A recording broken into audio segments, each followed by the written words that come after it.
काहे राहुल गलत दाल नहीं खे सचो कहतानी माई ठीक हाल नहीं के तब काहे राहुल गलत दाल नहीं खे अर्जी के तब कोनो असर खास नहीं होला देहिया करेला थर थर अब बर्दाश्त नहीं होला देहिया करेला थर थर अब बर्दाश्त नहीं होला।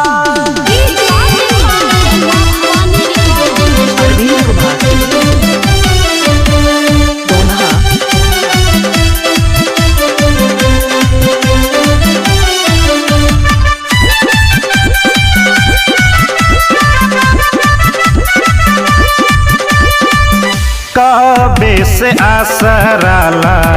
गईनी छठी माई भूल गैलू हमर धिया आशा में भइल बाटे मन में निराशा छूट जाई तन से परान रहिया भूलवला से माई रहिया भूलवला से माई प्रकाश नहीं होला रहिया करेला थर थर अब बर्दाश्त नहीं होला रहिया करेला थर थर अब बर्दाश्त नहीं होला।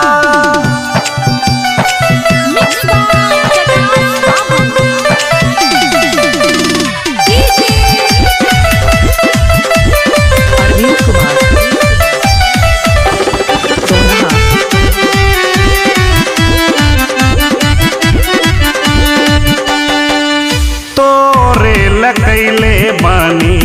तोहर पाठ पूजा तबो काहे कैले बानी दे दौरा सूप कोनिया और फलवा के तरिया रोबे और होला अधे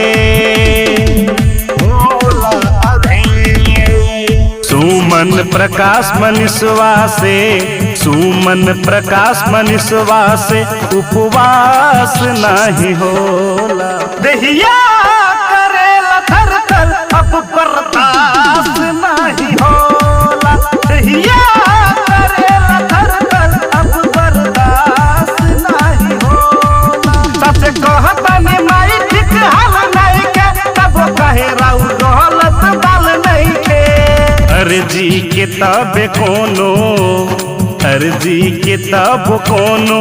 असर खास नहीं होला देहिया करेला थर थर अब बर्दाश्त नहीं